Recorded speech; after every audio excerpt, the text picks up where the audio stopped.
नमस्कार, अमन study point पर आप लोगों का हार्दिक स्वागत है। देखिए दोस्तों, कुछ दिन से हमारा वीडियो नहीं आ रहा था। उसका कारण था कि मेरा स्वास्थ्य बहुत सही नहीं था।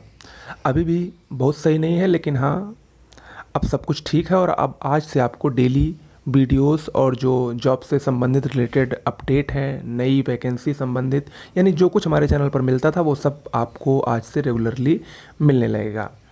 तो हम लोग मॉक टेस्ट कर रहे थे। मॉक टेस्ट के अंतर्गत आज हम लोग अपने अगले मॉक टेस्ट को करेंगे और ये भी काफ़ी महत्वपूर्ण प्रश्नों से संबंधित मॉक टेस्ट होगा। इसके अलावा हमारे चैनल पर बहुत जल्द भारत 2020 जो एक बुक आती है उसका पूरा विश्लेषण हमारे चैनल पर किया जाएगा डेली वीडियोस के माध्यम से, जो कि परीक्षा के लिए बहुत ही महत्वपूर्ण होगा। तो आप लोग हमारे चैनल से बने रहिएगा, सब्सक्राइब करिए, लाइक करिए और शेयर करिए। चलिए शुरुआत करते हैं। पहला प्रश्न है, निम्न में से किसका सुमेल नहीं है? एक तरफ जो महासागर में धाराएं उठती हैं और दूसरी तरफ संबंधित महासागर। देख के जल्दी से बताइए कौन सा इसमें सही सुमेलित नहीं है। देखिए, इसका सही जवाब है ऑप्शन बी, हम्बोल्ट की धारा, या इसको पेरू की धारा भी कहते हैं। ये उत्तरी प्रशांत महासागर में नहीं बहती है, बल्कि ये दक्षिणी प्रशांत महासागर की धारा है। देखिए, है तो प्रशांत महासागर की ही धारा। अगर यहाँ पर सिर्फ प्रशांत महासागर लिखा होता तब तो ये सही होता, लेकिन यहाँ पर उत्तरी प्रशांत महासागर लिखा है, इसीलिए गलत है, चूँकि ये दक्षिणी प्रशांत महासागर में बहने वाली धारा है। ओके। जबकि ब्राज़ील धारा दक्षिण अटलांटिक महासागर में, गल्फ स्ट्रीम उत्तरी अटलांटिक में और अगुल्हास हिंद महासागर में बहने वाली धाराएं हैं। ओके, चलिए आगे बढ़ने से पहले एक सूचना और है। अगर आप लोग UP PCS, BEO, RO, U lower PCS mains या यूपी ट्रिपल एससी की जो लेखपाल की वैकेंसी आ रही है उन संबंधित परीक्षाओं की बेहतरीन तैयारी करना चाहते हो, ऐसी तैयारी की पहली बार में ही सिलेक्शन हो, तो उसके लिए जीएस, हिंदी और करंट अफेयर्स की पूरी PDF notes, complete PDF notes हमारे चैनल पर उपलब्ध है। इस नंबर पर व्हाट्सएप करिए। वहाँ पर आपको एक सैंपल दिखाया जाएगा 90 पेज का लगभग, उसको आप लोग देखिए। उसको आप लोग देखकर जल्द से जल्द ले लेंगे। जितनी जल्दी लेंगे उतनी जल्दी वो आपका कवर हो जाएगा। अच्छी पीडीएफ नोट्स है, काफ़ी लोगों ने उससे लेकर सिलेक्शन लिया है, खासकर लोअर पीसीएस मेंस में लगभग अभी तक 40 से ज़्यादा लोग ऐसे मिल चुके हैं जिनका मेरी नोट से सिलेक्शन हो चुका है। ओके, तो सैंपल देखने के लिए इस पर व्हाट्सएप करिए और सैंपल अगर आप लोग देखेंगे उसके बाद हमारी पीडीएफ नोट्स लेंगे तो उसमें आपको ये सारी पीडीएफ्स मिलेंगी। इतिहास, भूगोल, संविधान, यूपी स्पेशल, जनसंख्या, कृषि विज्ञान, हिंदी, पर्यावरण, करंट अफेयर्स, यानी सब कुछ आपको कंप्लीट मिलेगा। इसके अलावा आपको कुछ भी अलग से नहीं पढ़ना पड़ेगा। ओके, चलिए शुरुआत करते हैं अगले प्रश्न की। अगला प्रश्न है, पायरोमीटर निम्न के नापने के लिए प्रयोग में लाया जाता है। पायरोमीटर ये एक ऐसा यंत्र है जिसकी सहायता से दूर स्थित किसी वस्तु के उच्च तापमान का मापन किया जाता है। यानी ऑप्शन सी सही होगा। उच्च तापमान के मापन के लिए पायरोमीटर का प्रयोग किया जाता है। उच्च तापमान मतलब जैसे पृथ्वी से तारों का तापमान माप करना या पृथ्वी से सूर्य के तापमान को मापना, ये सब पायरोमीटर से ही होता है। अगला है, निम्न में से कौन सी घटना महाराष्ट्र में घटित हुई? 4 विद्रोह हैं, भील, कोल, रंपा और संथाल। इन चारों विद्रोहों में से अगर आप लोगों ने पढ़ा होगा, मैंने पढ़ाया भी है, तो भील विद्रोह ये महाराष्ट्र में घटित हुआ था। भील ये एक आदिम जनजाति थी जो महाराष्ट्र में पश्चिमी तट के खानदेश प्रदेश में रहती थी। इन्होंने 1812 से 19 के बीच अंग्रेज़ों के खिलाफ विद्रोह किया था। ठीक है। अगला है, स्वराज मेरा जन्मसिद्ध अधिकार है, मैं इसे लेकर रहूँगा। यह कथन बाल गंगाधर तिलक ने सर्वप्रथम भारतीय राष्ट्रीय कांग्रेस के निम्न अधिवेशन में व्यक्त किया था। आपको बताना है कि वो कौन सा अधिवेशन है। देखिए, स्वराज्य हमारा जन्मसिद्ध अधिकार है, इसे मैं लेकर रहूँगा, ये कथन बाल गंगाधर तिलक ने लखनऊ अधिवेशन 1916 में व्यक्त किया था। लखनऊ अधिवेशन कई कारणों से बहुत महत्वपूर्ण है। लखनऊ अधिवेशन के पहली बात तो अध्यक्ष जान लीजिए, अंबिका चरण मजूमदार थे।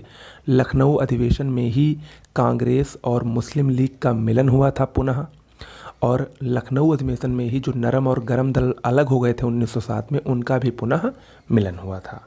ओके। अगला है, फ्रांसीसी दक्कन में शक्ति स्थापित करने में असफल रहे क्योंकि? जो फ्रांसीसी आए थे भारत में, वो दक्कन क्षेत्र में अपनी शक्ति नहीं स्थापित कर पाए। उसका कारण क्या था? उसका सबसे बड़ा और एकमात्र कारण यही था कि जो अंग्रेज थे उनकी फ़ौज काफ़ी शक्तिशाली थी और अंग्रेज़ों ने फ्रांसीसियों को अपनी शक्तिशाली फ़ौज के दम पर वहाँ पर नियंत्रण स्थापित नहीं करने दिया। अगला प्रश्न है, जहांगीर के दरबार में पक्षियों का सबसे बड़ा चित्रकार कौन था? जहांगीर के दरबार में पक्षियों और प्रकृति का सबसे बड़ा चित्रकार उस्ताद मंसूर था। उस्ताद मंसूर को जहांगीर ने नादिर उल अस्त्र की उपाधि दी थी। और इसका जो सबसे प्रसिद्ध चित्र है वो था साइबेरिया की बिरले सारस का इसने एक चित्र बनाया था, जो कि बहुत ही प्रसिद्ध था और बहुत ही उत्कृष्ट क्वालिटी का था, उच्च कोटि का था। अगला है, कार के इंजन में नॉकिंग से बचने के लिए निम्न में से कौन प्रयोग में लाया जाता है? देखिए, कार के इंजन में नॉकिंग से बचने के लिए सीसा मिला पेट्रोल इस्तेमाल किया जाता है और इस सीसे मिले पेट्रोल को लेड टेट्रा एथिल कहते हैं या टेट्रा एथिल लेड के नाम से जाना जाता है। इससे क्या प्रभाव होता है? इससे अपस्फोटन दर बढ़ जाती है और जिसके कारण इंजन पर कोई प्रभाव नहीं पड़ता है। ओके। अगला है, द्रविड़ शैली के मंदिरों में गोपुरम से क्या तात्पर्य है? मोस्ट इंपॉर्टेंट प्रश्न है और काफ़ी ज़्यादा परीक्षा में ये पूछा जाता है। द्रविड़ शैली के मंदिरों की सबसे खास विशेषता थी गोपुरम का होना। गोपुरम क्या होता था? गोपुरम तोरण के ऊपर बने अलंकृत और बहुमंजिला भवन होते थे।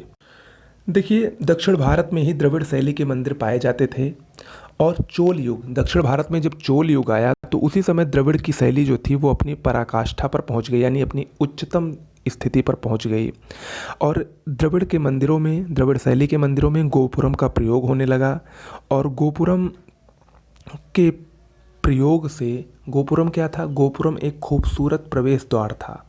गोपुरम एक खूबसूरत प्रवेश द्वार था और ये द्रविड़ शैली के मंदिरों की सबसे उत्कृष्ट विशेषता थी।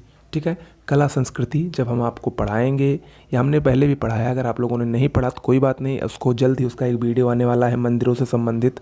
जो तीनों शैलियाँ थीं, द्रविड़, नागर और बेसर, उन सभी को हम लोग अच्छे से देखेंगे।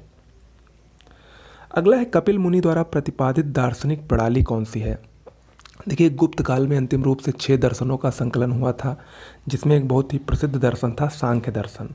सांख्य दर्शन के प्रणेता कपिल मुनि थे।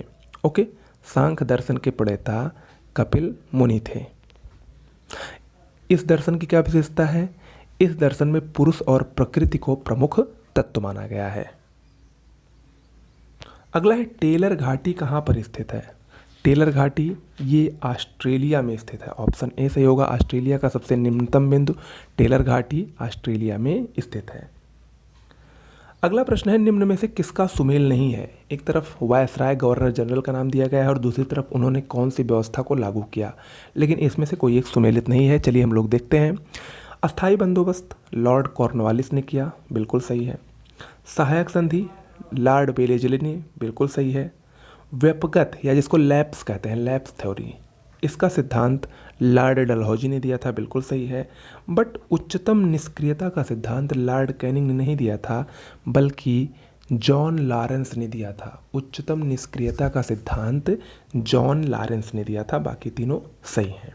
ओके। अगला है, निम्न में से किसका सुमेल नहीं है?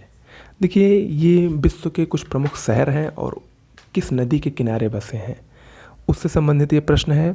आप लोग देख के बताइए कि कौन सा सही सुमेलित इसमें नहीं है।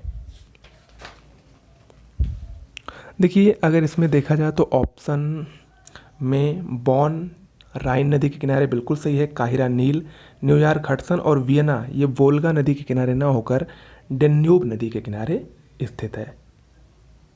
अगला है, राज्य के खर्च पर हज यात्रा की व्यवस्था करने वाला पहला भारतीय शासक कौन था? देखिए, राज्य के खर्च पर हज यात्रा की व्यवस्था करने वाला पहला दिल्ली सल्तनत का शासक फिरोज शाह तुगलक था और इसने इसीलिए एक विभाग की स्थापना भी की थी जिसका नाम था दीवाने खैरात। ठीक है, दीवाने खैरात ये हज संबंधित विभाग था। अगला है, महात्मा गांधी द्वारा दक्षिण अफ्रीका में प्रकाशित की गई पत्रिका का क्या नाम था? महात्मा गांधी ने दक्षिण अफ्रीका में इंडियन ओपिनियन नामक पत्रिका को प्रकाशित किया था और ये कब हुई थी? 1904 ईस्वी में। अगला है लावा मिट्टियाँ कहाँ पर पाई जाती हैं। देखिए लावा मिट्टी किसको कहते हैं? लावा मिट्टी उस मिट्टी को कहते हैं जो ज्वालामुखी उद्गार से निकलती है और भारत का संपूर्ण दक्षिण का पठार ऐसी ही मिट्टी से बना है। खासकर मालवा पठार मुख्य रूप से लावा मिट्टियों से निर्मित पठार है। भारत में ये मिट्टियाँ, लावा मिट्टियाँ गुजरात, आंध्र प्रदेश, महाराष्ट्र इत्यादि में बहुतायत मात्रा में पाई जाती हैं। ओके, तो दोस्तों आज के लिए इतना ही। कैसा लगा वीडियो? आज से स्टार्ट हो गया, अब आपको डेली वीडियोस मिलते रहेंगे और भारत 2020 से संबंधित पूरा विश्लेषण भी जल्दी ही शुरू होने वाला है। ओके, वीडियो अच्छा लगा हो तो लाइक शेयर सब्सक्राइब करना ना भूलें। धन्यवाद।